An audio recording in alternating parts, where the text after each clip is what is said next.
Bonjour à toutes et à tous. Bienvenue sur Par ici les cinéphiles, la chaîne entièrement dédiée au cinéma, dans l'émission Y a-t-il un film pour sauver le genre, l'émission entièrement consacrée au cinéma de genre. Si vous ne l'avez pas encore fait, vous pouvez d'ores et déjà vous abonner à cette chaîne pour suivre de plus près son actualité.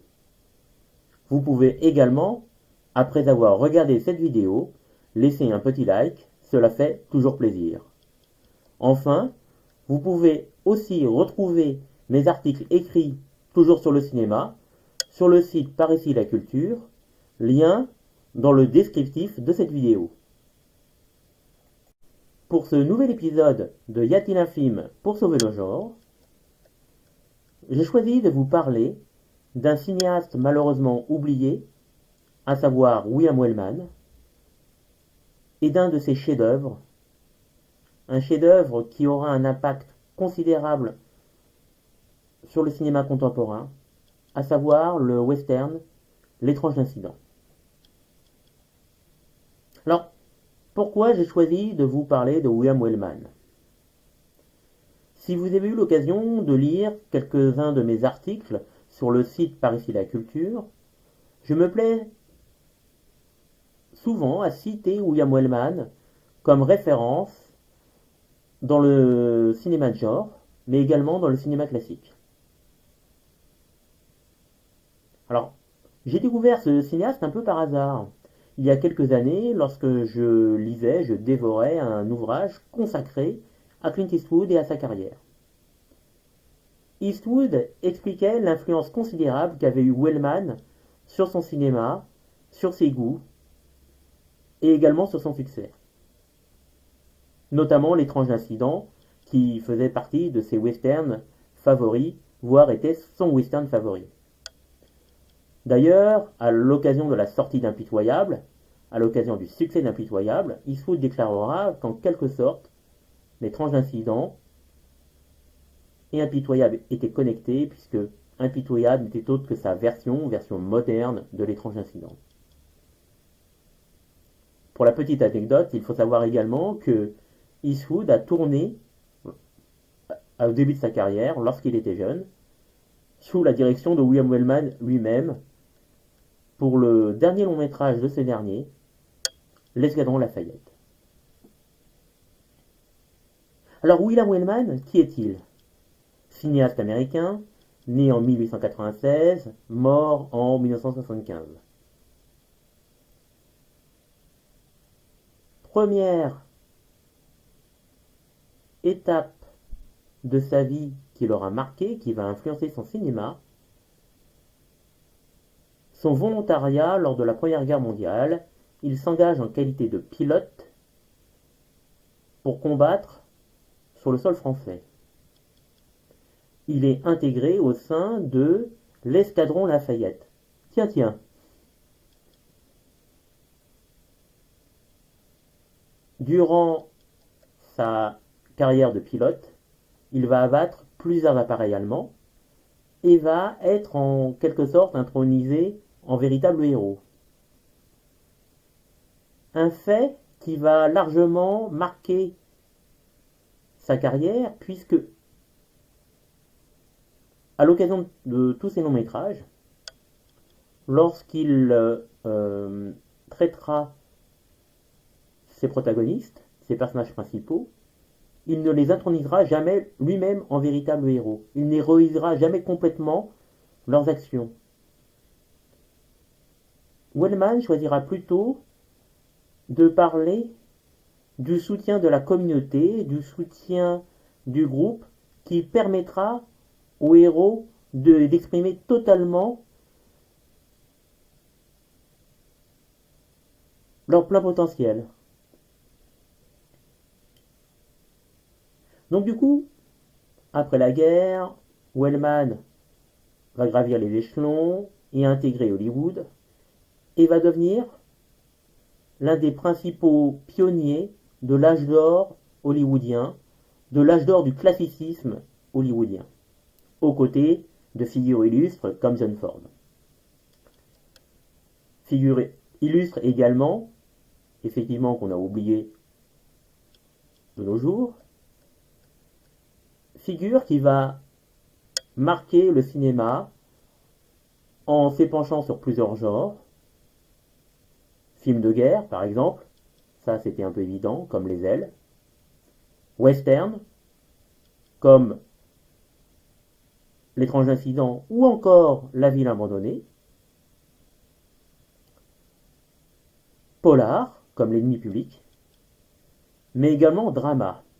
Il faut savoir que la première version de A Star is Born, c'est lui. A Star is Born, bon, la plupart des personnes, des gens aujourd'hui connaissent le film via la mouture estampillée Bradley Cooper. Pourtant, c'est pas vraiment la meilleure version du film. Il vaut mieux voir la version de George Cukor, voire de Wellman lui-même.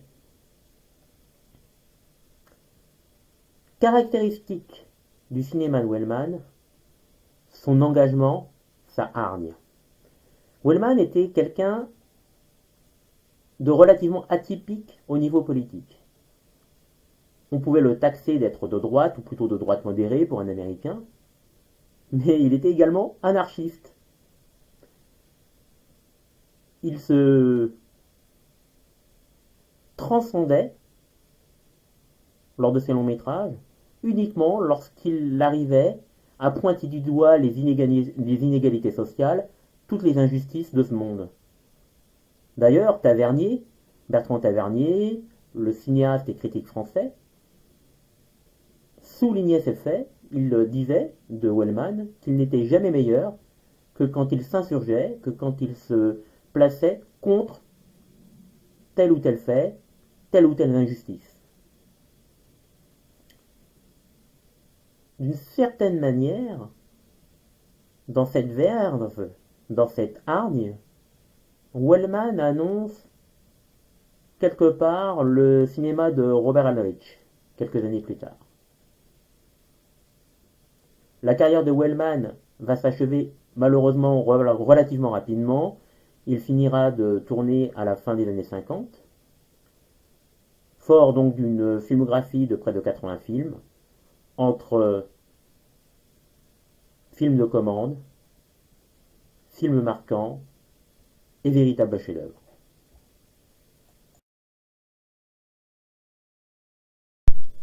En 1885, le cow-boy Gilles Carter et son acolyte décident de faire halte dans ce qui est apparemment leur ville natale.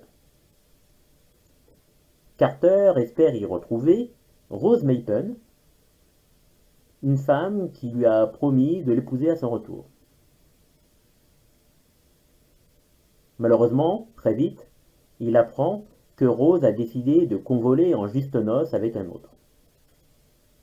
En beau cow-boy, Carter décide de noyer son chagrin dans l'alcool et dans la violence. Il est très vite interrompu, car il apprend une terrible nouvelle.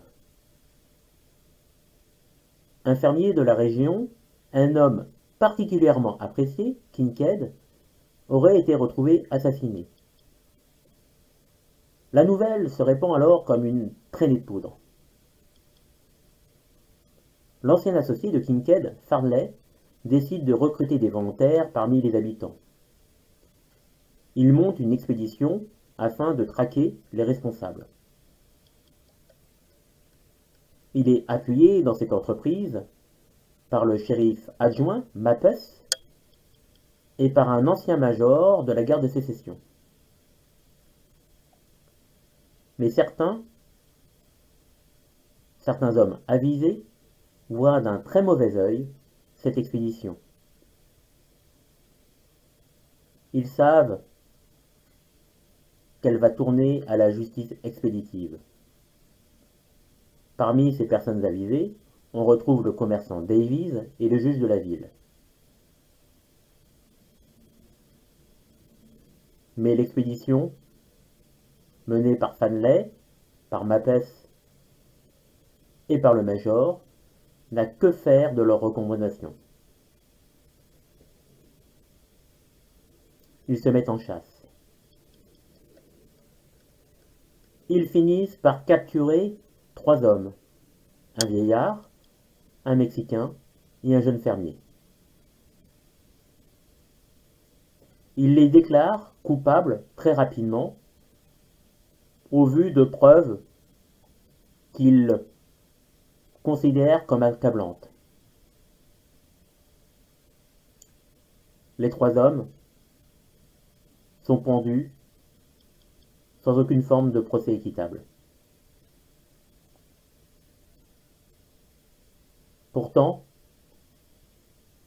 7 membres de l'expédition, dont Davies et Carter eux-mêmes, s'opposent farouchement à cette exécution. Mais c'est trop tard. On apprendra par la suite que les 3 hommes étaient innocents. Sorti sur les écrans américains en 1943, l'étrange incident constitue l'un des sommets de la carrière de William Wellman.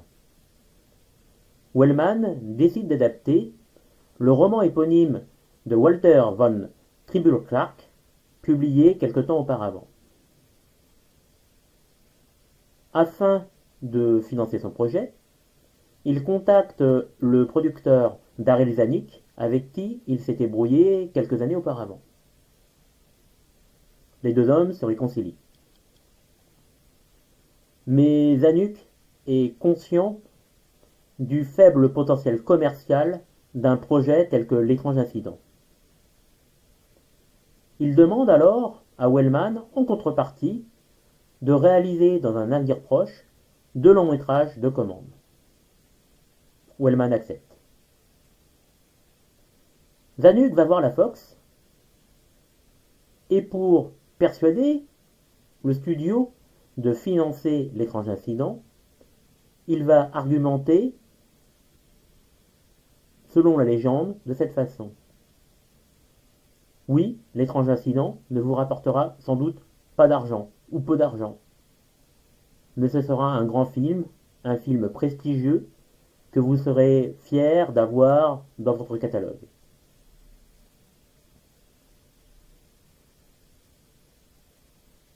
Pour l'anecdote, 60 ans plus tard, au moment de traiter avec Warner pour financer $1 Million Baby, Clint Eastwood aurait eu, dit-on, des paroles similaires.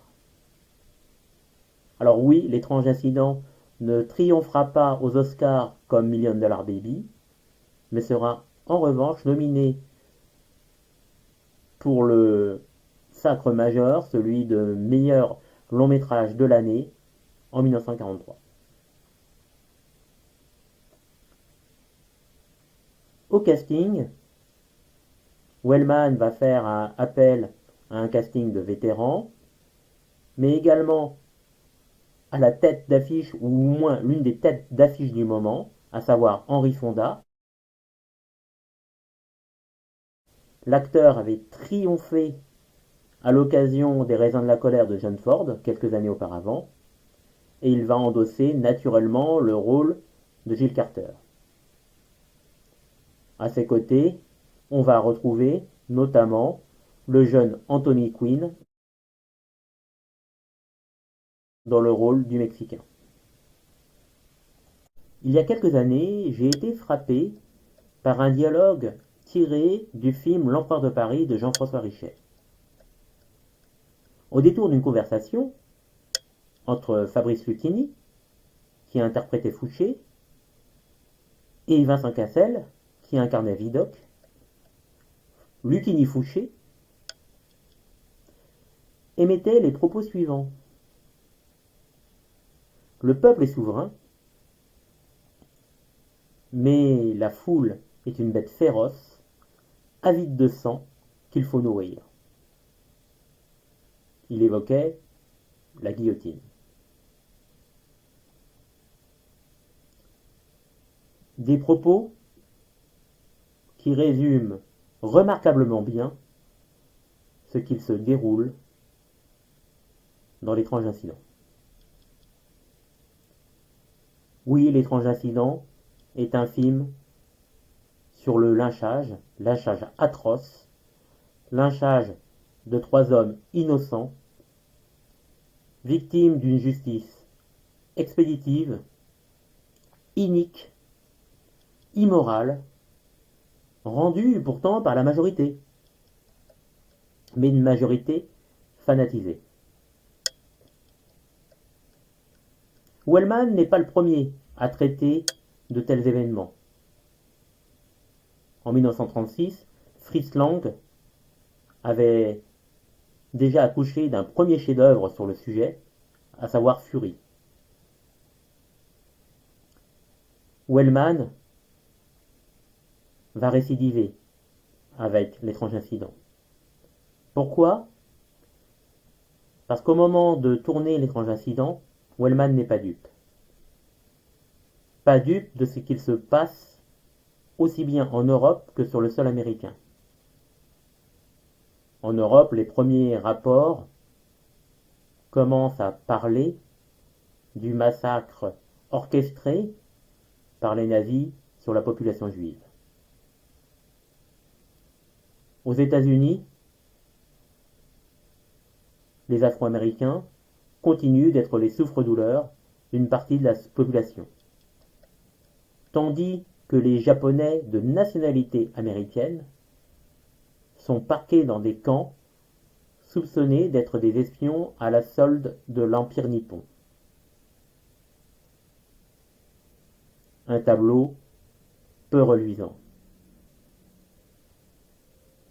Comme je vous l'expliquais, Wellman est un réalisateur, si ce n'est engagé, mais en tout cas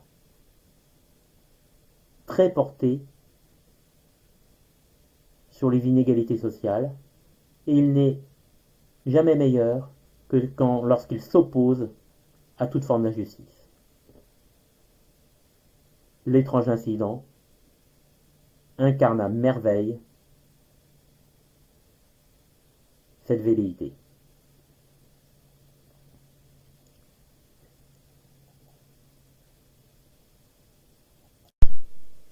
Avec l'étrange incident, Wellman critique en partie fortement certaines idées reçues, certaines idées nocives concernant le processus démocratique.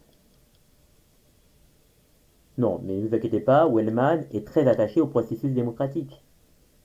En revanche, il s'oppose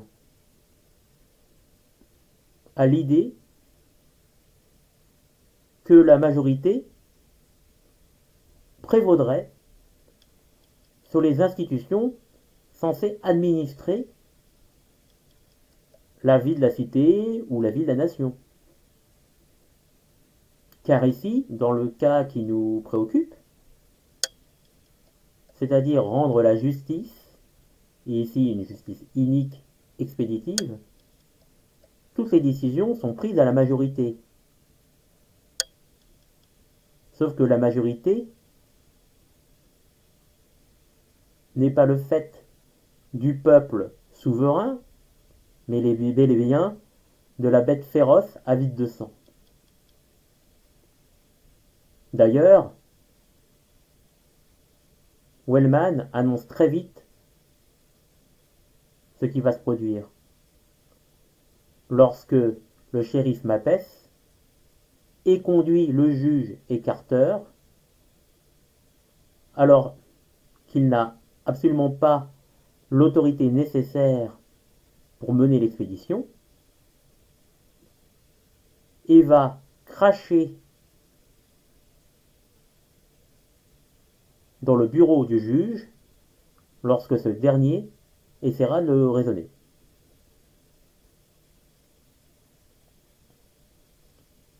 Un pamphlet, donc, un pamphlet fort bien pensé par Wellman et par l'écrivain du roman original, qui sied bien aux velléités de Wellman, cette volonté de s'opposer à toutes les inégalités, à toutes les injustices, quelles qu'elles soient.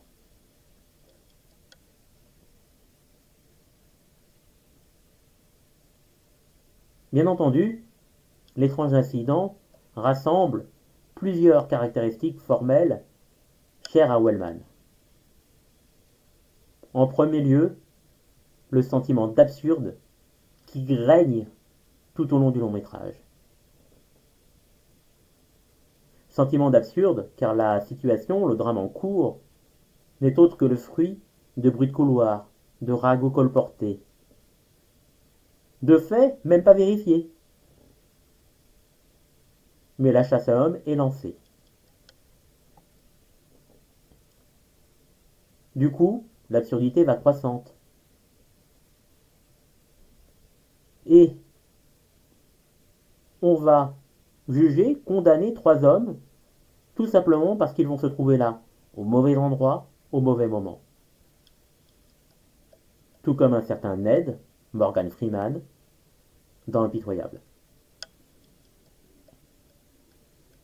On se trouve là, au mauvais endroit, au mauvais moment, ou on n'est pas là, au bon endroit, au bon moment.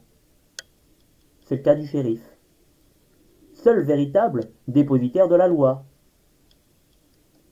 Mais, situation cocasse oblige, il s'est rendu sur les lieux du crime depuis quelque temps, ou les lieux présumés du crime, et il y est astreint, on ne sait pas quand est-ce qu'il va revenir. Trop tard, malheureusement. Autre point intéressant, le rôle de la femme, ou l'absence de la femme. Chez Wellman, les femmes sont fortes et sont symboles, en quelque sorte, de civilisation. Cependant, dans cette petite enclave, marquée par le sceau de l'infamie, en quelque sorte, pas une femme à l'horizon, où on évoque qu'elle reste à la maison et qu'il n'y a plus dans la ville aucune femme à marier à part une veuve de 82 ans. Du coup, aucune présence pour réconforter les uns et les autres et surtout raisonner tous ces forcenés. La seule femme, Jenny, qui se joindra à l'expédition, fera preuve de la même hargne, de la même bêtise que ses homologues masculins. Il faut aussi noter la relation étrange qu'entretient Wellman avec l'alcool et avec le whisky. Au début du long métrage, Carter, en s'enivrant au saloon, dira qu'il a hérité d'un whisky en lieu et place d'une épouse. Tandis que le whisky, toujours, permet à certains de retrouver la chaleur dans un froid glacial, ou tout simplement du courage pour mener une exécution, ou au contraire, attendre la mort.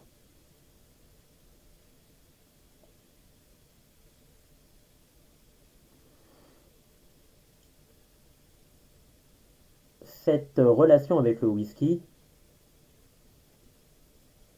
possède également certains attraits absurdes qui ressurgiront notamment dans l'autre sommet, l'autre western grandiose de Wellman, à savoir La ville abandonnée quelques années plus tard.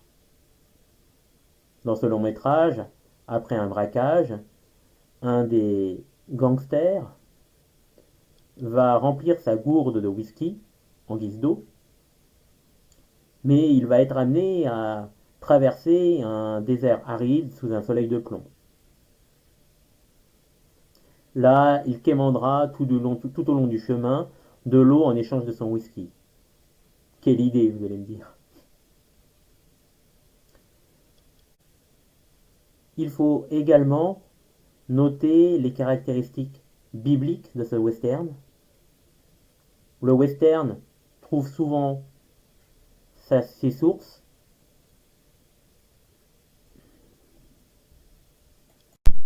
Il faut également noter le caractère biblique de l'étrange incident. Comme beaucoup de westerns, le long métrage puise une partie de son inspiration dans la Bible.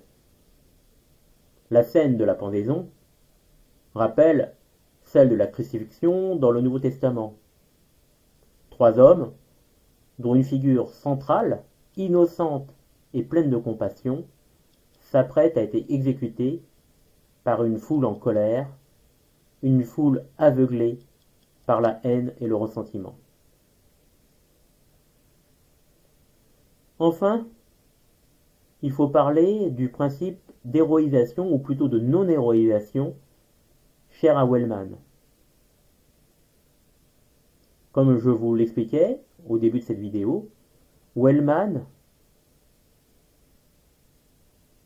ne pouvait distinguer les tâches importantes accomplies par ses protagonistes en dehors du soutien obtenu par une partie du groupe ou de la communauté. Ici, lorsque le shérif arrivera sur les lieux du drame, il demandera à Davies qui s'est comporté dignement. Davies ne nommera aucun d'entre eux, ou plutôt il dira seuls 7 l'ont fait. Quant à Gilles Carter, lui, est un témoin impuissant pendant toute la durée du drame, et finalement il ne va redevenir le maître de son destin qu'au moment de délivrer la lettre du condamné à sa veuve et à ses enfants. Film d'une grande noirceur, œuvre désespérée, l'étrange incident dresse le portrait amer d'une Amérique aveuglée par la haine, guidée par de véritables leaders populistes. Pourtant, dans sa critique sempiternelle des inégalités et des injustices, Wellman choisit, cette fois-ci, d'entretenir l'espoir. Dans la chute finale du récit, certains vont se tenir debout, vont faire face à l'adversité, pour peut-être offrir un avenir un peu plus radieux à cette société déliquescente. Vous l'aurez compris, L'étrange incident est un véritable chef-d'œuvre que je vous recommande vivement de découvrir ou de redécouvrir. J'espère que vous avez passé un agréable moment en ma compagnie en regardant cette vidéo. Je vous dis donc à bientôt sur Par ici les cinéphiles.